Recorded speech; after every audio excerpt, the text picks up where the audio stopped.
Welcome to this live talk about non-duality. I'm Russ Rapp, and this is my YouTube channel where I like to do live talks on a weekly basis, maybe not every week, and occasionally I'll make a video. But in this video, I want to get into the whole acceptance of non-duality, what that means to you. And so we're here now talking about non-duality. And as we begin, if you have any questions or comments, feel free to leave it in the chat. And if you're watching this after the live talk has happened, you're watching it live in your time. Make sure if you haven't subscribed, click the subscribe button so you'll be able to find out when my upcoming live talks happen, as well as if you want to make a comment in the comment section on this video. I like to check that and see what's on your mind, because that can help me craft the message that I want to send out into the ether on this very subject of non-duality. And before we get into what it means to radically accept non-duality, I just wanted to cover a little bit more on my previous video, which was called Non-Duality, New Year, Same You. It was kind of my New Year's resolution video that I made in regards to this topic. And I discussed indirectly the idea that I was trying to get across in that video, but I wasn't really direct as far as what I was trying to say in regarding to that topic. And essentially what I mean, New Year, same you, is nothing when it comes to non-duality changes. And so the whole idea of self-improvement or resolutions are ultimately meaningless, because the truth of non-duality is eternal, essentially, or infinite. But to the one that hears the message, the thinking mind, the separate self, whatever you want to label it, the observer, there's something that attaches to the message and wants to make it a system, or that it can turn into a practice or something that you do or something that you achieve. And so I think the reaction to non-duality as a concept can be taken to mean that there's nothing that I can change, therefore I do nothing to try to improve myself or to deepen my understanding of reality. And when it comes to New Year's resolutions, someone that is into this subject could say, well, New Year's resolutions are pointless because, there's no person, whatever cliche non-dual statement you want to make. And this conversation that we're having is geared towards people that have already kind of learned about non-duality. We'll get into a little bit more of what non-duality means for those that are maybe a little bit more unfamiliar with it. But taking the idea that there's nothing that you can change, that what is always the case, and there's nothing to improve, nothing to become, then when the desire or need to create a resolution to see some sort of manifestation in your life appears, or you make a decision that this is what I want to do to change my life, then that can be seen as essentially buying into the belief that there is something that you can change.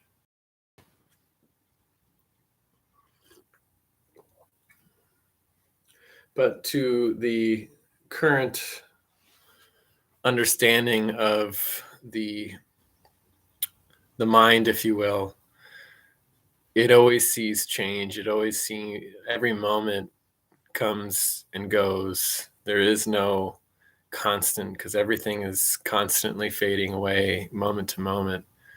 And so the opportunity for change is always seen to be apparent. So if you weren't talking in non-dual circles just to the average person on the street, this would make no sense and it'd be pointless, because they would say, of course there's something you can change, because it happens all the time, every day.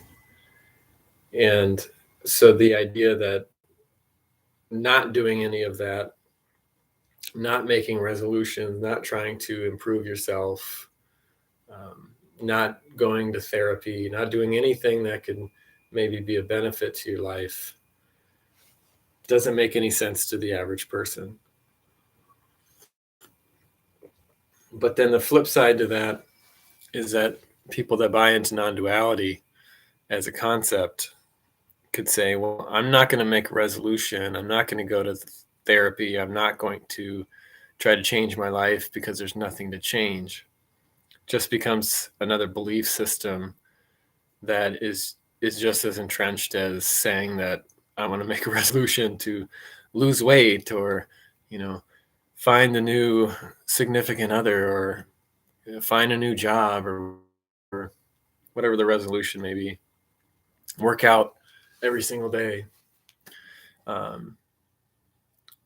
That is seen as something that should be avoided, or is petty, or meaningless, essentially.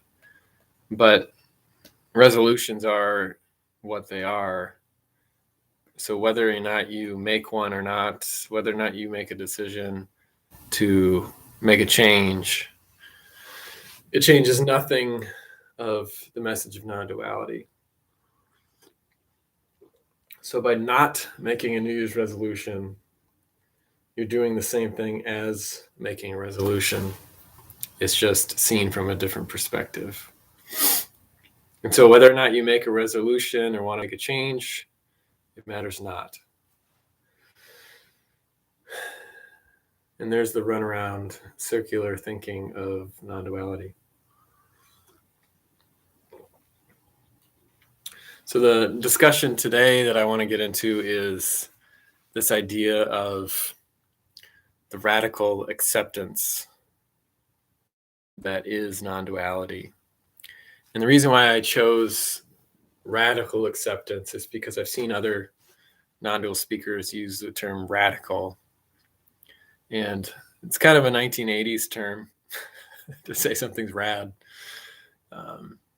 But I think the reason for it is to make it seem more unique or more special, or heighten the level of what you're talking about, to make it grander or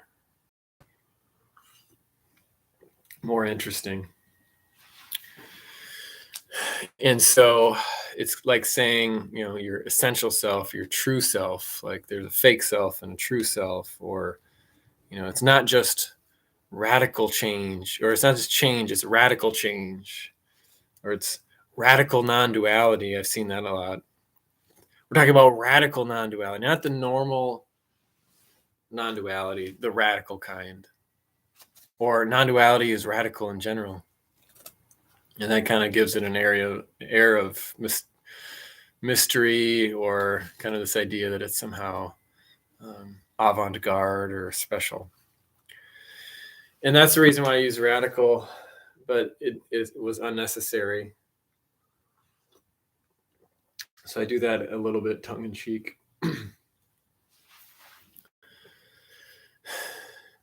Because the acceptance is It is what it is. And so what I mean by that is oftentimes when you talk about, accepting reality or accepting the world as it is, or accepting what is, that can be confusing for people that uh, always are perceiving the world in certain ways, have a bias to your thinking, or make judgments about um, life as it appears.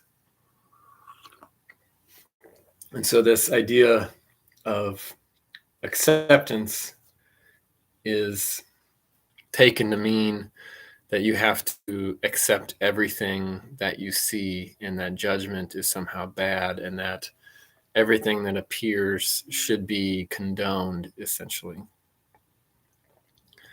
But the condoning or the condemnation comes after the acceptance of what is.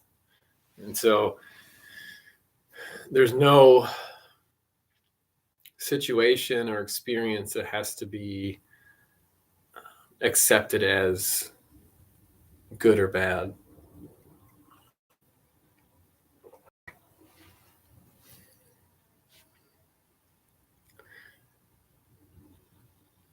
And what I mean by that is the judgment comes after the acceptance. The acceptance happens whether you like it or not, essentially. And so the denial of what is, the lack of acceptance of reality, is just kind of like a juvenile avoidance mechanism of the ego or the separate self. So essentially, like, as you realize that what is can't not be accepted, then that's where the radical acceptance comes into play.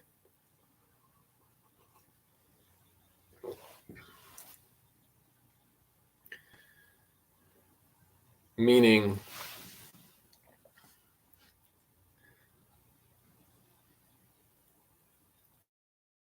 there's a kind of a maturity or a wisdom to understanding that the experience that appears to be happening, or this very moment, the um, reality that is perceived, can only be accepted because that is being what is happening. Or to use non-dual jargon, what appears to be happening, or what is seemingly happening. And so there's a wisdom to knowing that whether or not the judgment that happens after the fact is good or bad, the understanding that what is can't be changed, or can't truly be denied, is kind of the idea of non-duality in one aspect. It's kind of like, to use an analogy, the idea of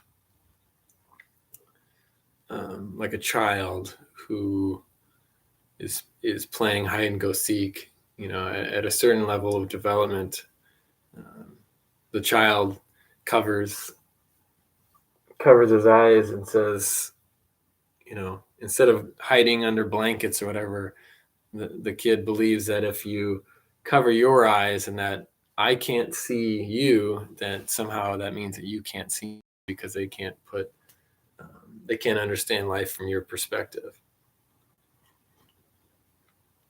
And so it's this kind of immature perception of reality that you can somehow deny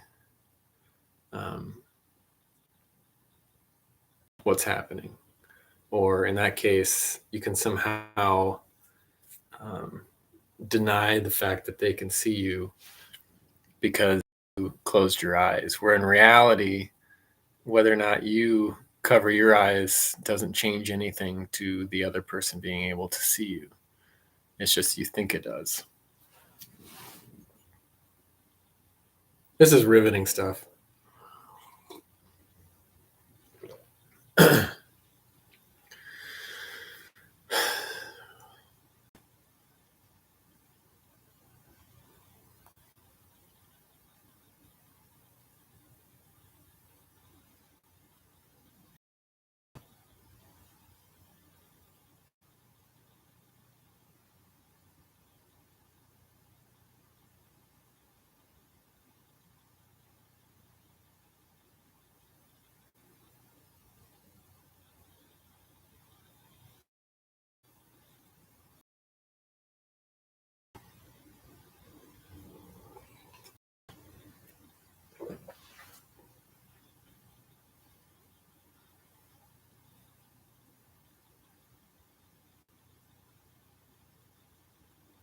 So if you separate your interpretation or your story about what is seeming to happen in a moment,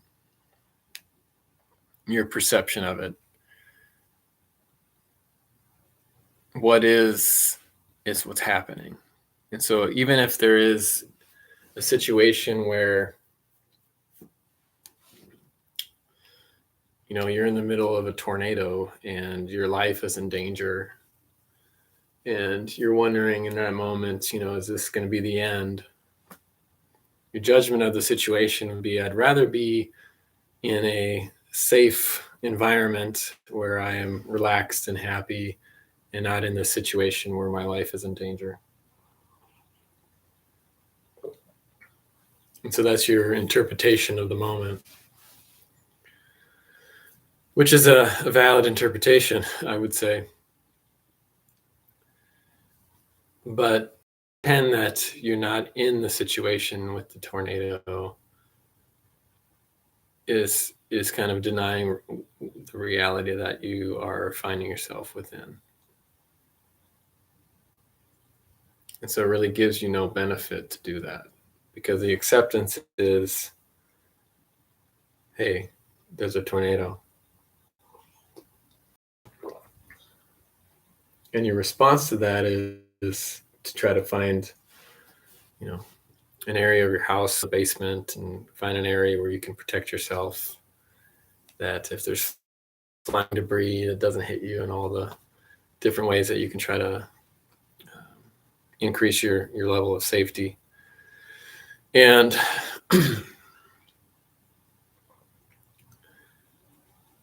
yet to wish or get upset that that's the situation you're finding yourself in, that comes after the fact that that's the situation you're in. So whether or not you would like to be in a tornado that's coming at you is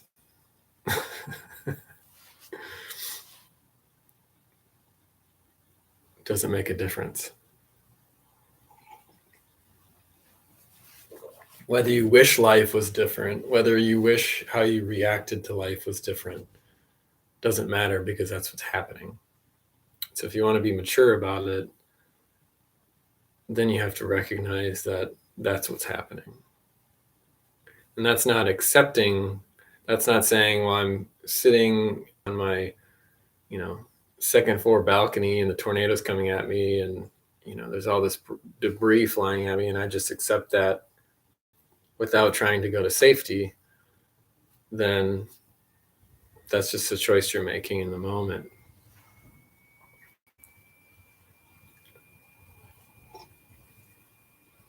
You want to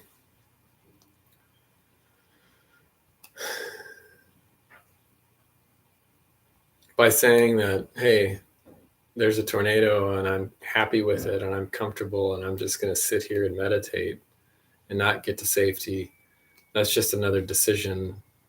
That's, another decision that's separate from going to safety. So that doesn't make you more non-dual to not go try to get safe and not be in danger of a tornado.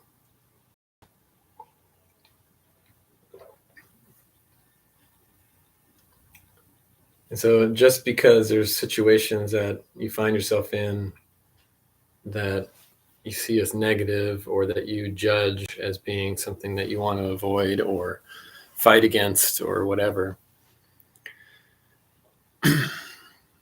by just allowing it to happen and not doing anything, not taking action to try to change what you perceive, doesn't make you more non-dual. If you're in a situation where someone's life's in danger and you just sit back because, that's just what seems to happen, that's an action that you're deciding to make. And it's no different than the action of deciding to help that person. So it doesn't make you more non-dual to not do anything, because there's nothing you cannot do. Because in the idea of space-time, you're always doing something. Even if I sit here and pretend to be meditating and not doing anything, the cells are still dividing, my heart's still beating, I'm still breathing, all of that's still happening, regardless of my decision to just sit here. I could be going out and doing something else. I could be not doing this talk right now. That doesn't make a difference to what non-duality means.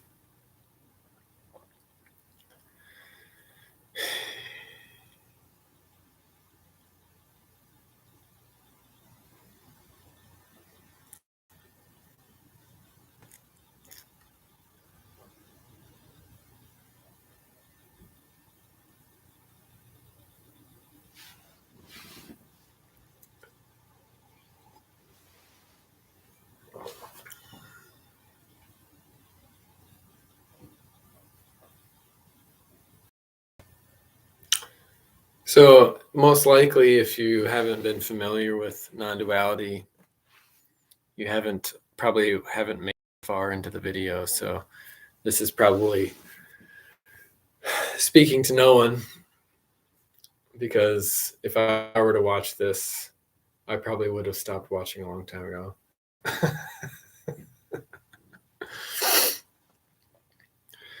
However, that's kind of the point, a little pull back the curtain, Wizard of Oz stuff. The whole idea of making this super mundane and typical and everyday is to pull out this notion of specialness, or this idea that non-duality is somehow something you can achieve. So put simply, non-duality or non-dual means not two. And so there's this idea of an assumption of oneness. And so it's not saying oneness, it's saying not two-ness.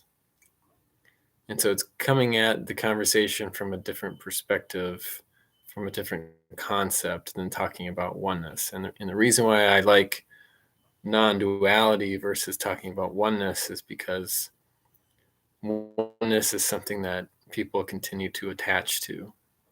That's something that they feel like they can take ownership of, or they can become, or they can say, hey, there's oneness. It becomes an object of something that you can point to and say, hey, oneness. And so if you see something that doesn't appear to be oneness, say, hey, you're living a lie. Whereas not two-ness or not non-duality is basically saying that there is, so when there's an appearance of duality, there is an illusory nature of what is seeming to be dualistic. That's a really good. I just explained that really well. But at the end of the day, it's not really something that you can conceptually obtain or incorporate into your everyday life or your practices or how you see the world, because that would make it something that you would believe. And that's what what else I wanted to talk about was this idea of non-duality being a belief. And I think a lot of times people come into this topic and they learn about non-duality and they say, okay, well, if you have those moments of clarity or epiphany or, waking moments of, everything is hunky-dory, everything's at peace. I understand the interconnectedness, the oneness, the not two-ness of everything.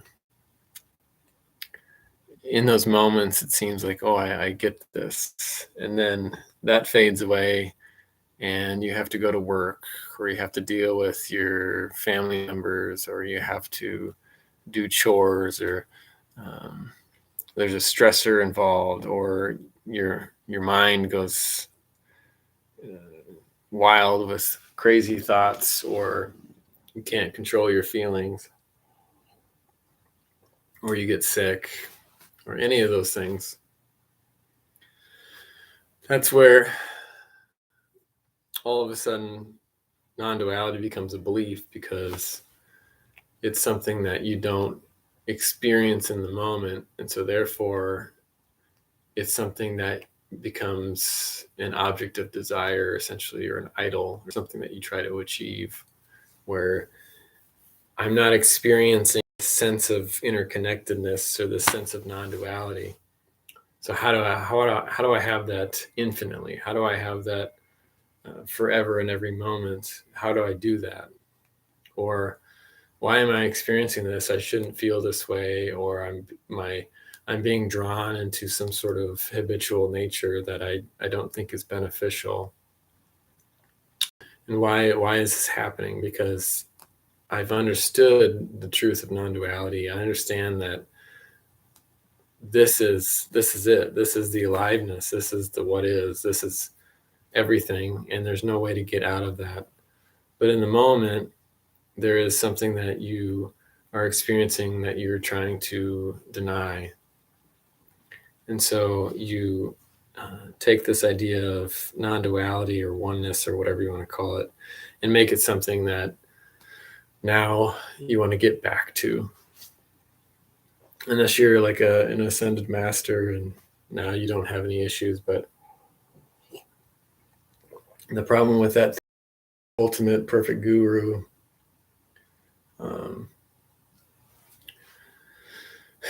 it's all about your experience or your perception of someone else's experience. And you don't really know what other people's experiences are.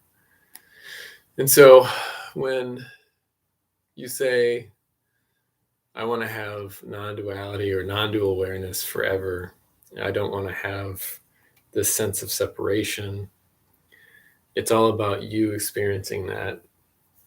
And so let's say this character, this story, Russ Rapp, that I talk about myself in third person, all of a sudden has this moment of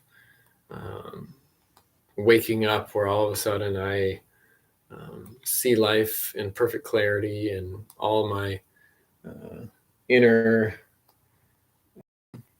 hang-ups, my flaws, my foibles all go away and drop away in an instant. Now I'm perfectly clear on my true self and my essential nature.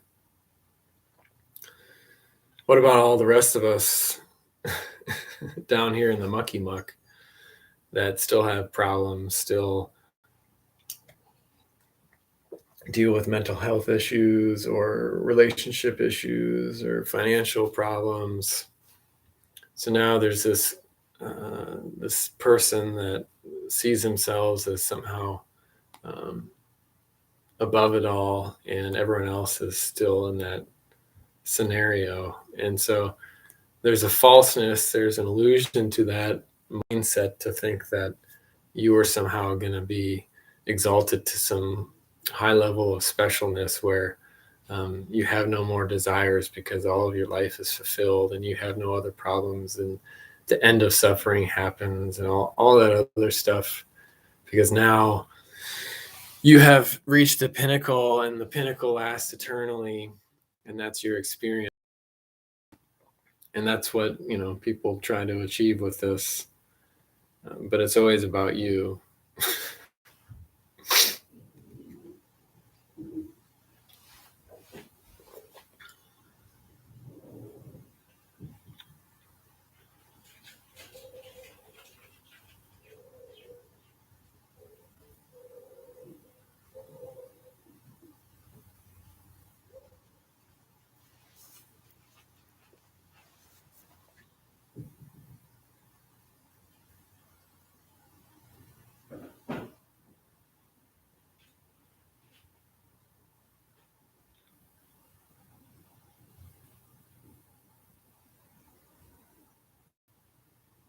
And what with the initial belief of non-duality as a concept is that all the other beliefs kind of pile on that, where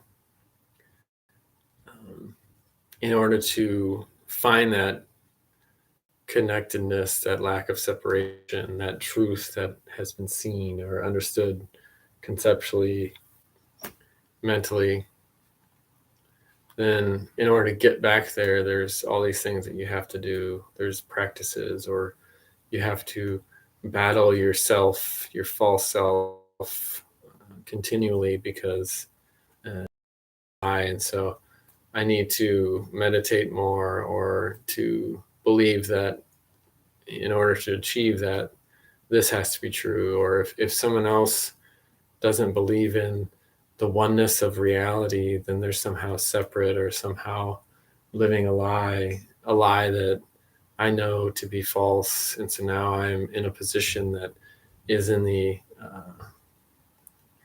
truth, and your perception of reality is false. And so if you create boundaries in life, or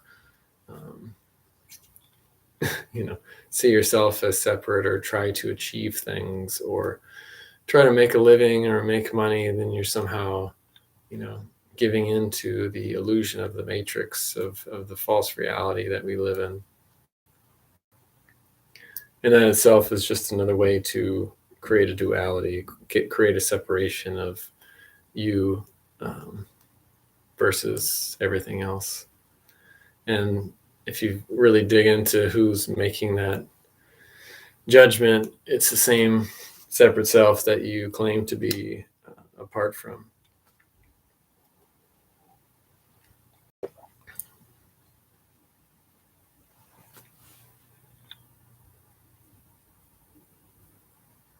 And think of it like, think mirror when it comes to judgment. So when you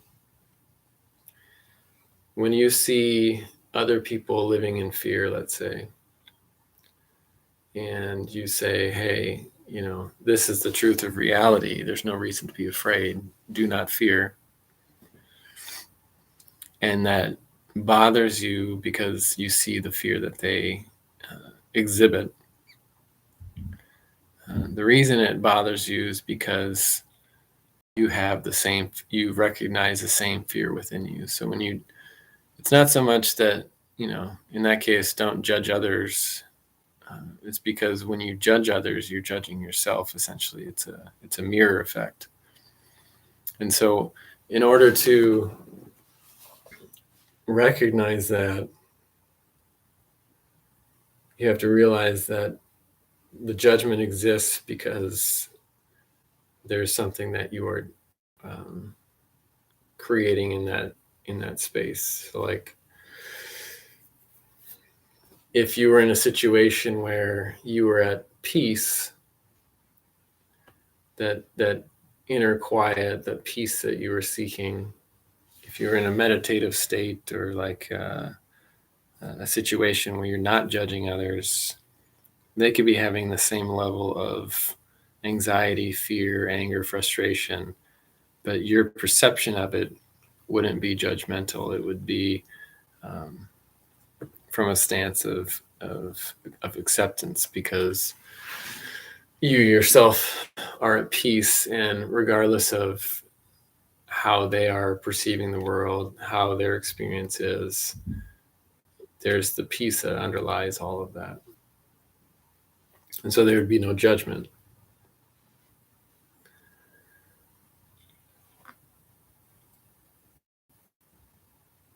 And the flip side to that is if you aren't experiencing that quietude, the inner peace, and you are experiencing some level of anxiety or fear or frustration, and you see that in others, and the flip side to judgment would be compassion. And so, if you're judging others and saying, hey, their experience isn't worthwhile, or they shouldn't be afraid, recognizing that you're in the same boat essentially, and maybe in a different way. Maybe they're anxious about their relationship and you're worried about your job. You can look at them and say, hey, why are they worried? Because we're all one, non-duality.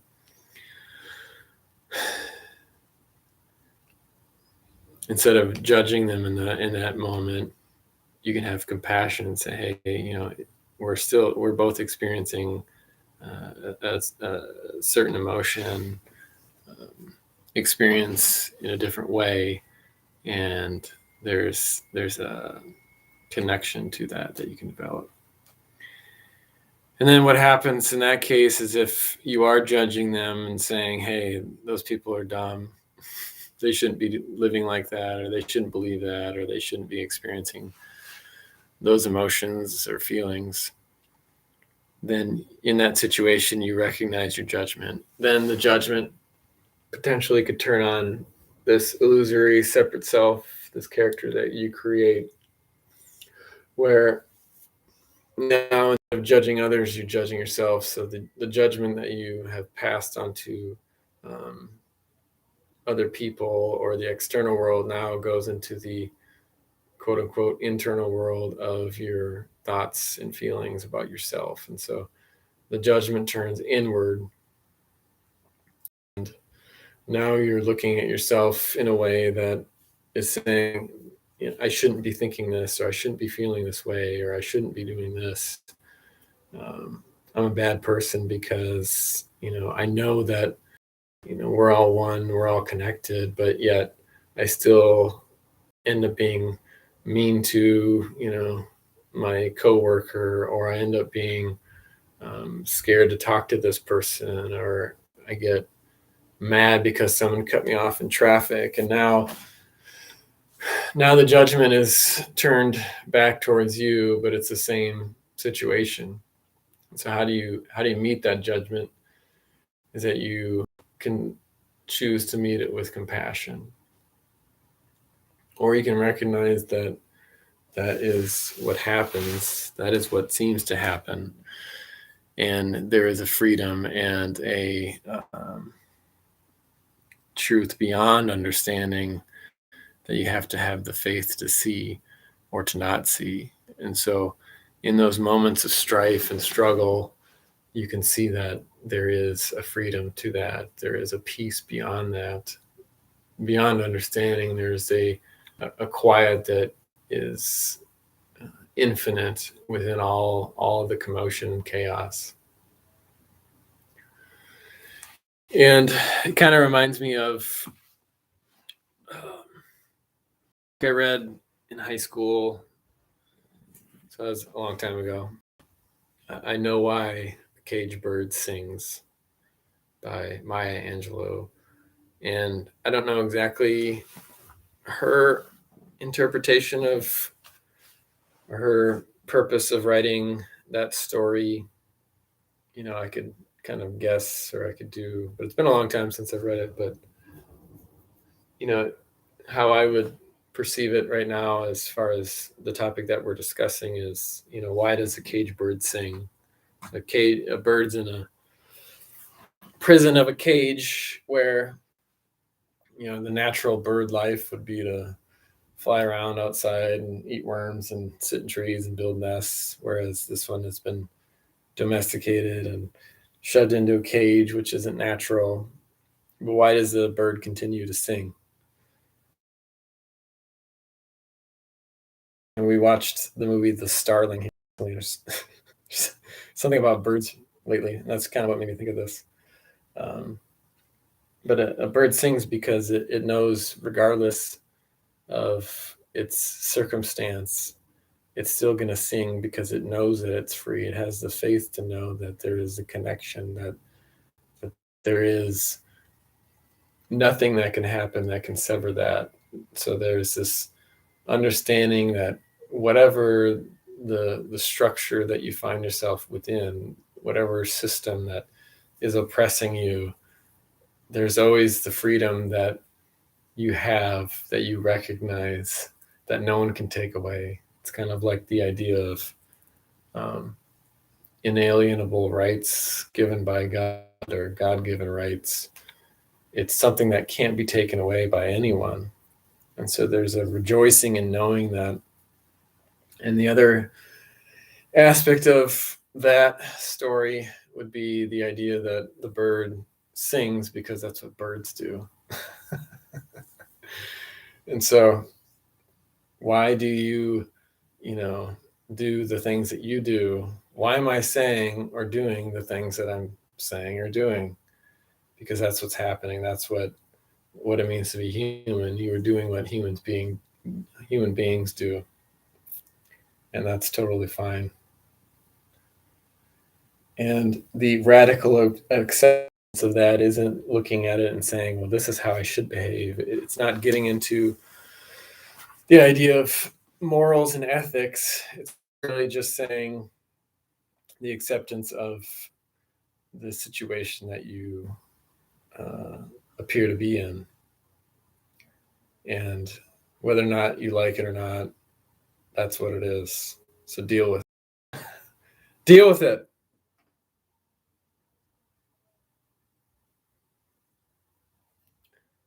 One other thing I wanted to do in this talk, and I can really see this one just going viral from the excitement.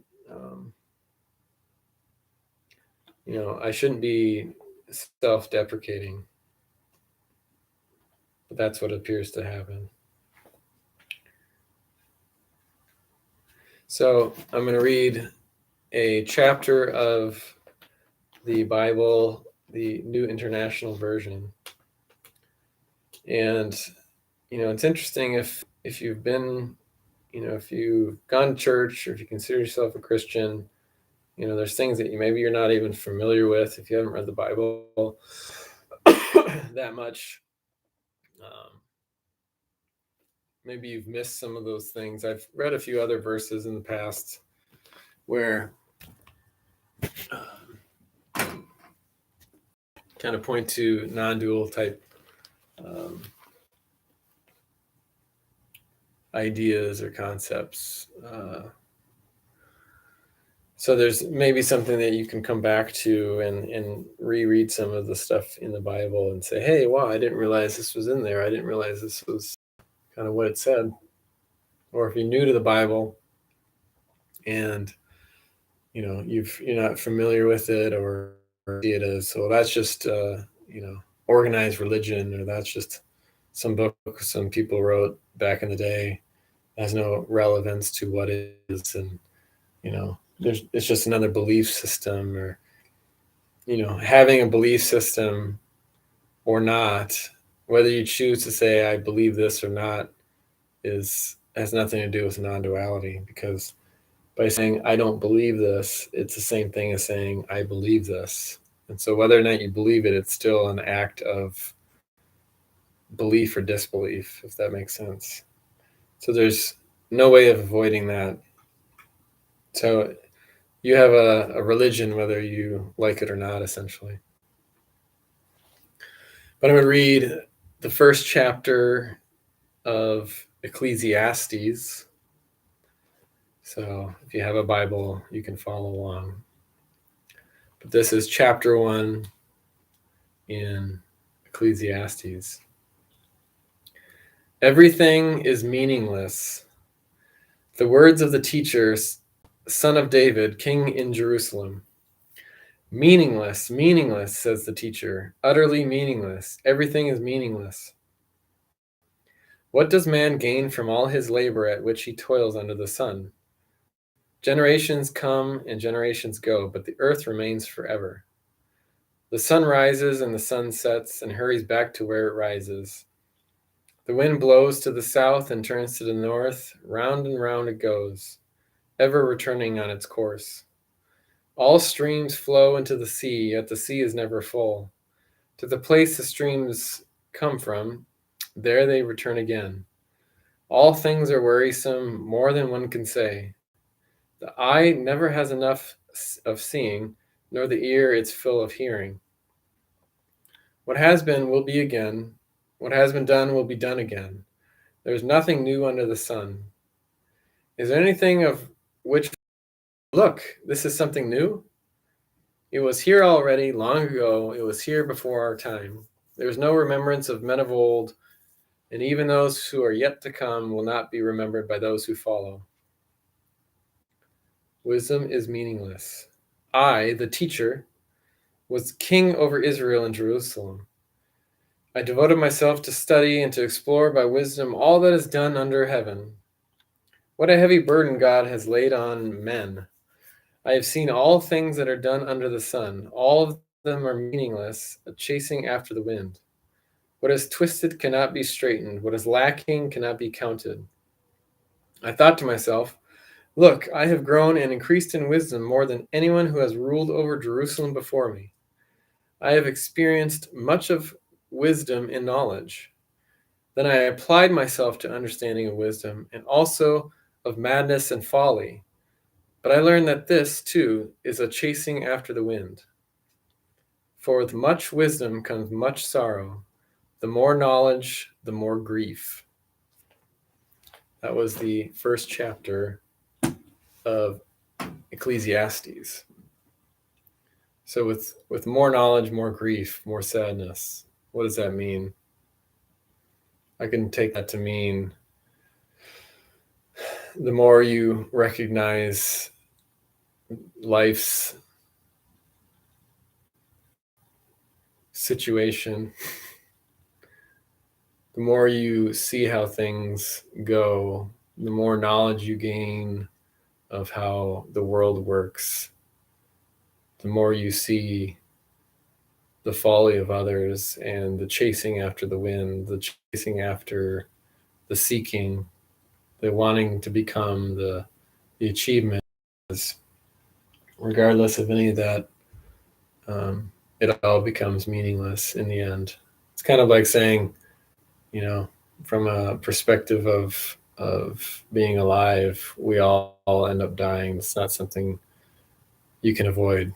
There's always death and taxes.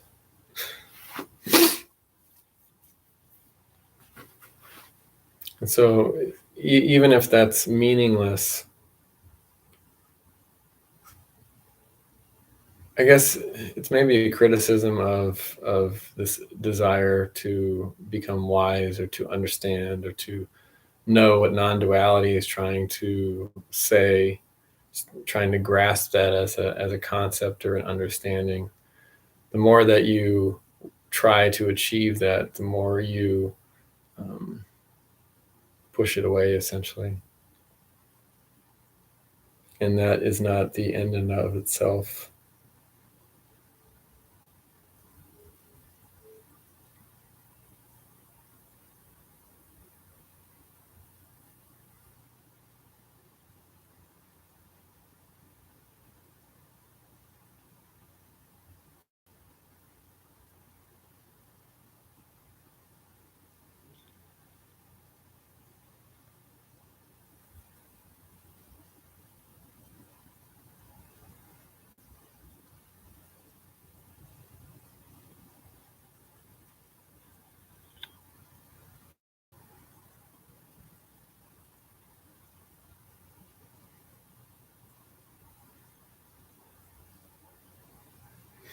Because if you wanted to become all-knowing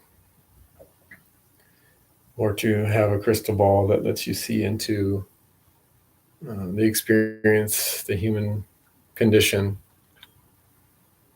you have to take the good and the bad. And it can be something that can cause sorrow or grief, seeing how people treat each other, how they live in fantasies and illusions.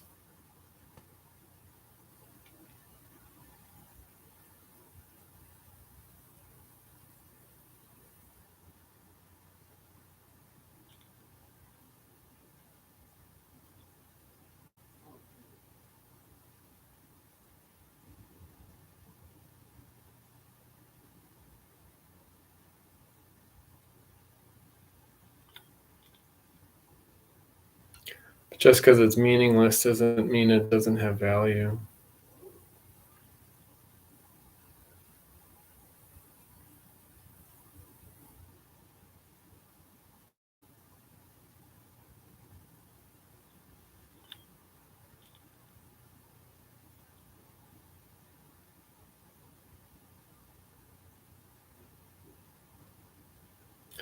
I'm not meditating. I'm just putting myself to sleep here. This talk to non-duality,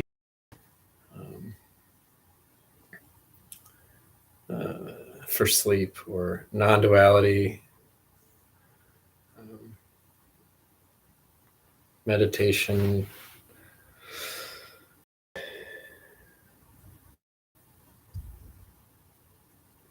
Lewis Smith, hello, thanks for joining. Lewis says, no worries, right?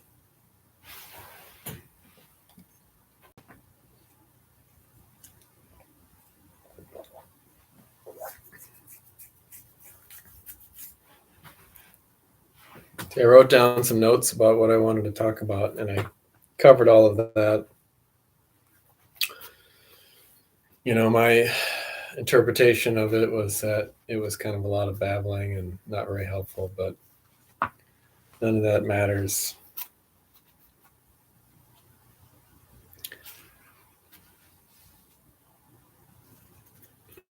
Because if you're coming to this to look up to Russ Rapp as a speaker and say, hey, he's got something I don't, or how does Russ Rapp live his life? Because I want to emulate that, because somehow I want to get everlasting non-dual awareness, then you're kind of missing the point. And so you could turn to other speakers that, you know, take another approach to it and say, well, I'm going to follow this person and listen to these videos because that'll help me to find non-duality. And nothing changes what is. There's nothing you can do. This is it. Your interpretation of this is it can be, well, oh, that's meaningless. Now I'm depressed because there's nothing I can do or change. Or you can interpret and say, oh, this is so wonderful. We're all connected and it's so grand, and take the positive route. But regardless of your interpretation, the reality of it doesn't change. Your interpretation can change of it. People were like, well, oh, I want to end desire. You know, so now I'm in non-duality, so I shouldn't have desires because desire is seeking. And I want to have an end to desire, end to suffering, because suffering and desire are the same thing, or just different ways of saying it. And so if I can end my needs as a human being, or somehow not desire things, or keep my mind from telling me a story about what I want, then all of a sudden, then I'll be happy. And so that's my goal in all this, is to find that, to not desire, not to seek anymore. I want to end to that. That's just an interpretation of the message of non-duality, to say that all of that stops. Because nothing stops, but everything is what is. Lewis says, I am big on meditation. Yourself? Thanks for participating, because I was really kind of bored talking about this. So my experience in this moment is that I'm sort of bored and really not seeing the point of making a video, and that's okay. And your interpretation of that could be, well, Russ doesn't have a true understanding.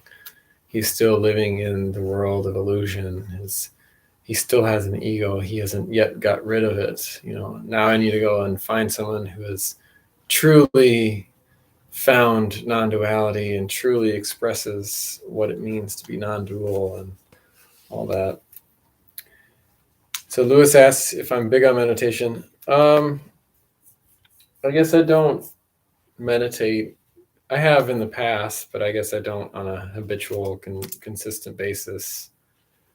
Depending on how you want to classify or define meditation, I don't take time out of my day to sit and just kind of watch my mind do things. But I kind of meditate a little bit through my job and use that as a way to observe my reactions to life, I guess. But I don't currently meditate in the traditional sense, I would say, very often. I do the dishes. Lewis said, I want, need, and wish for nothing, true surrendering.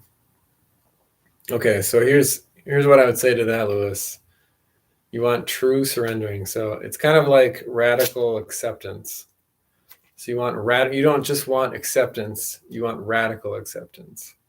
So you don't want surrendering, you want true surrendering, because the surrendering you've been doing just isn't cutting the mustard. It's just not reaching the bar. It's not doing what you want it to do. So you don't want just surrendering. You don't want the normal, Walmart version of surrendering. You want the high end, whatever. Is Target better than Walmart? So you want that surrendering. So you want to wish for nothing. You don't want to have desires, because desire is painful.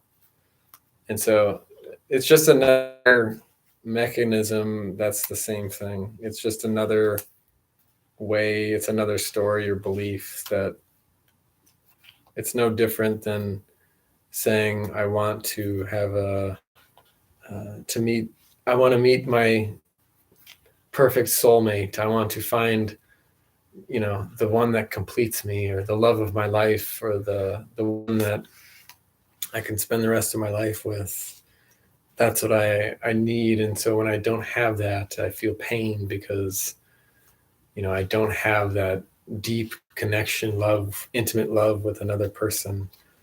And so I go on match.com and go to the bars and try to find someone that I can connect with on that level.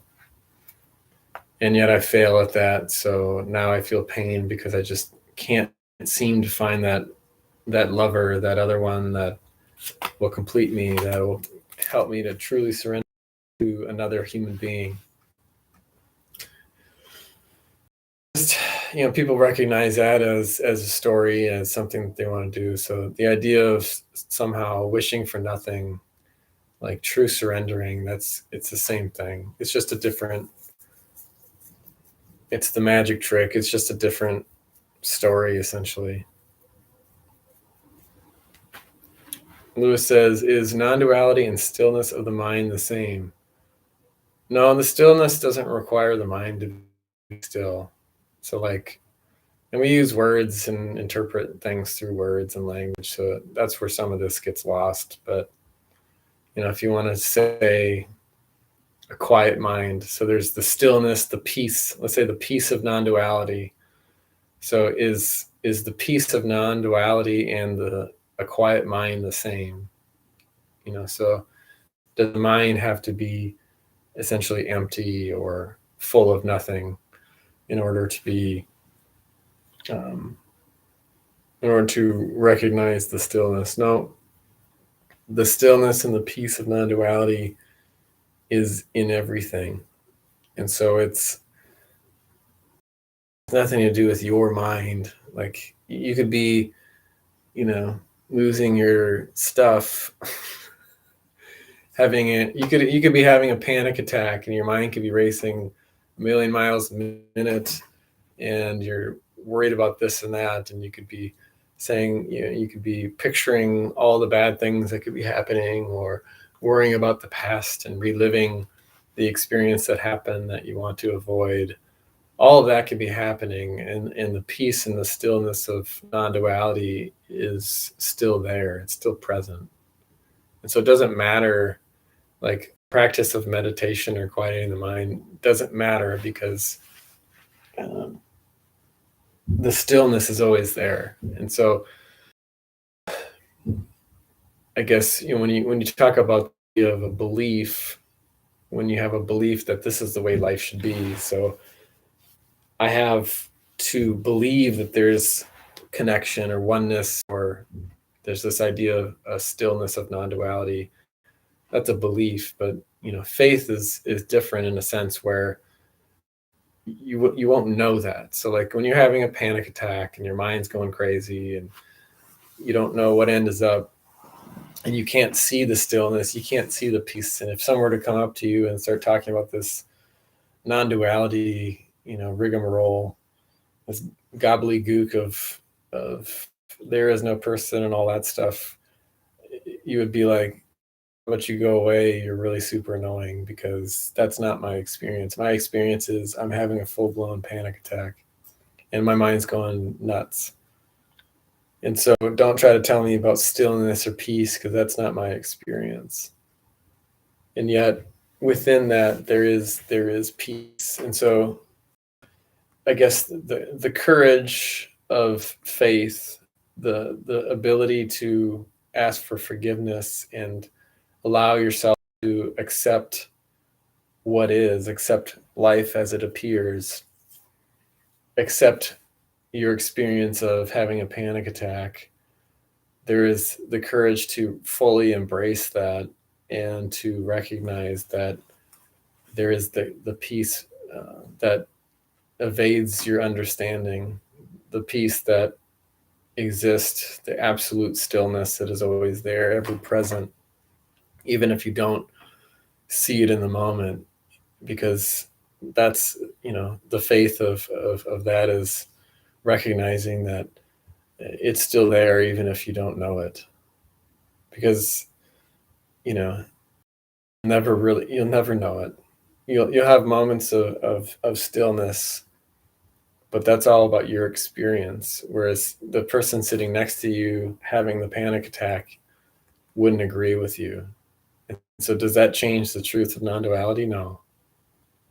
It's just you're more open to the concept of peace and stillness. And so you can try to achieve that. You can try to deal with your panic attack in however way you want to. But at the end of the day, it doesn't change anything about the peace.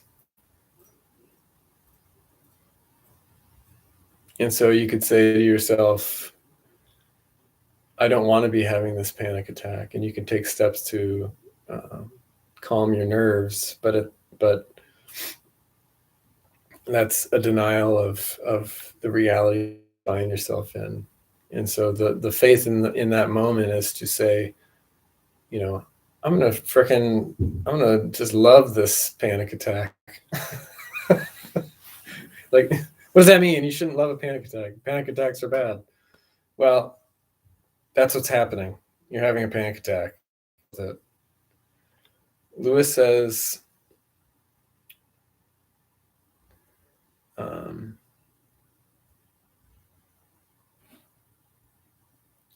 my interpretation, stillness is a mind that doesn't recognize itself as thought, but as action. Your action define you, not your thoughts. How does non-duality fit? So I truly have done that, loved a panic attack. So good for you. Yeah. I guess, I don't know if I would say love it or accept it, or if you just want to define love and acceptance as the same way. But at the same time, maybe you the cliche of taking the bag and blowing into the paper bag, or however you want to calm your nerves in those moments. Like, that's the action step you take. But it doesn't mean like you want to continue to have a panic attack.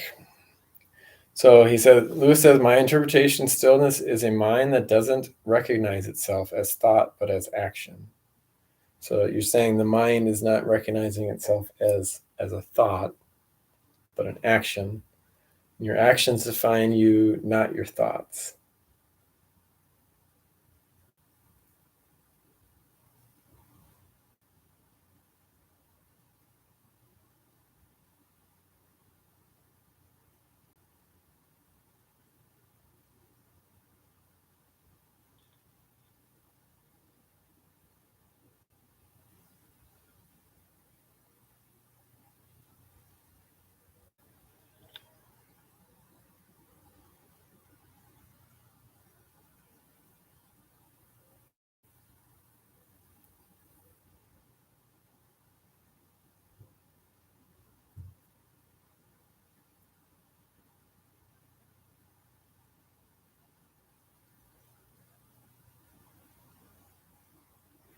I think you're maybe pointing to identification of thoughts as yourself, as thyself,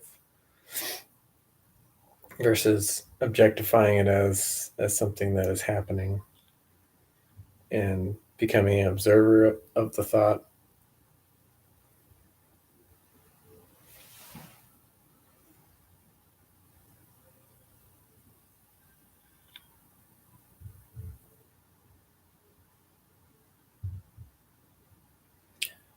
And then you say your actions define you, not your thoughts.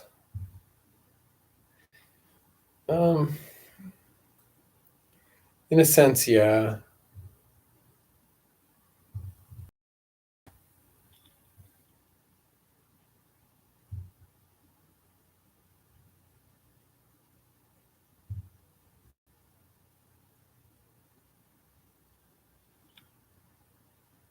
Kind of like, okay, so an example, like let's say you're angry and you want to punch someone in the face.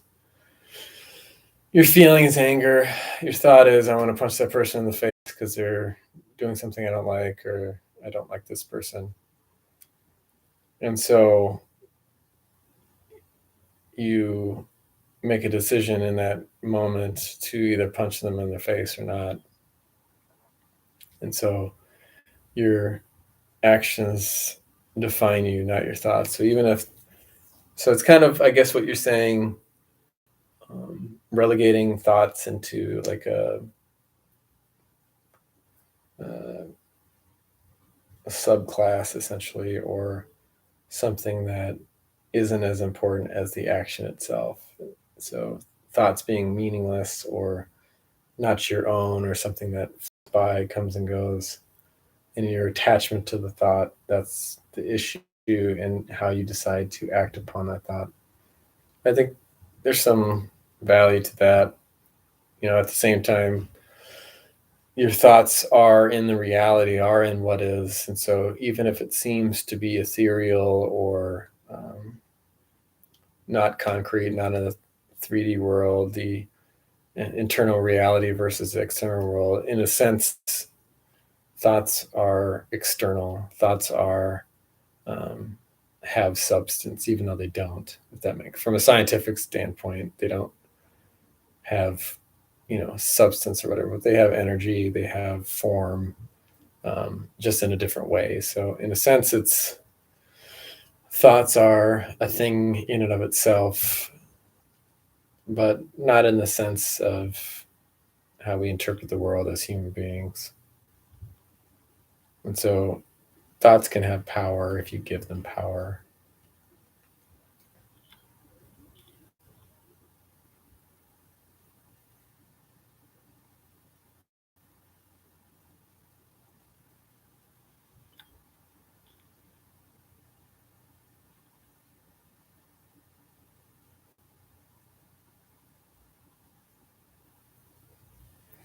Lewis asks, what do you believe the mind to be?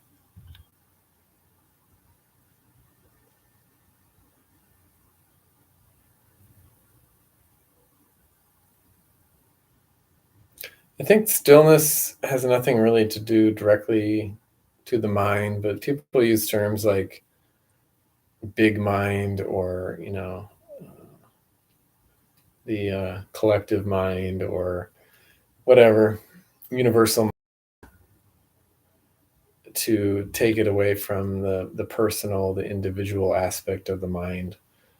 But I think, there's, this is where it gets into a word salad, but you've got like consciousness and awareness and the mind, the ego, the thoughts, everything. And what ends up happening is we try to define what those mean, and so we kind of get lost in interpretations. But um, essentially, the mind in a sense is the unmanifest, the ultimate observer. Um,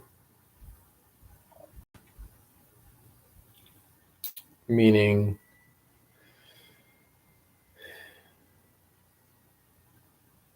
there's this idea of language, thoughts, visual experience, your internal world essentially is seen as separate from the external world. And then as you, let's say, meditate and you see that to be something that is observable, then the identification goes away from language or your story to the observer of that story, the observer of the process of the mind. And so then the attachment comes to the observer of that, which, you could call it awareness or consciousness, but it's a point of consciousness or awareness of this particular body mind. Whereas, I guess, the mind of what is would be, in a sense, personal and impersonal, where everything communicates, everything vibrates, everything is energy, everything, in a sense, has an awareness, has a consciousness. But, to the human mind, we think of consciousness as a certain level of animation or activity, essentially, a certain complexity that we would consider being alive versus material things or the material world. And so, we always think of consciousness as a mental process of a separate self. Lewis says, mind equals a phenomenal instrument of choice, a choice in the hopes of ultimate happiness, but nothing more than a tool for man to conquer self, a mere reflection of the divine plan placed before five senses, ultimately a choice between your best interpretation of self-improvement or self-stagnation, creation's beautiful gift. Free will of choice. How else would one comprehend the feeling of wholeness if humanity had no choice to choose to do different? That was what Lewis has written here in the chat.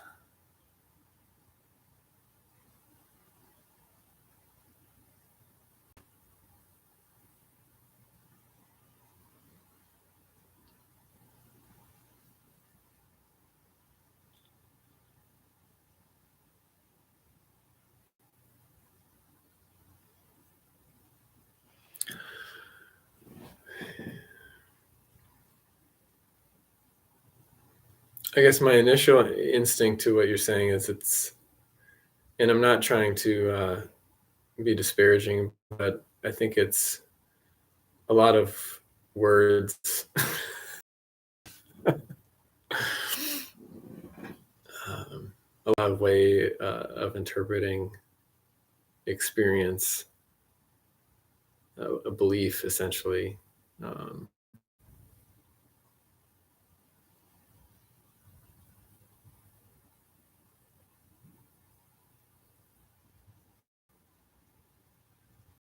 Fine, whatever helps you sleep at night.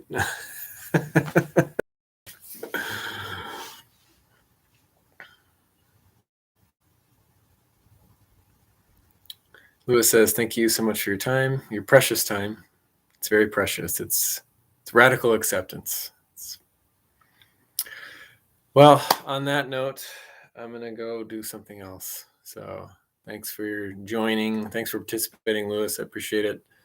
And we'll see what happens.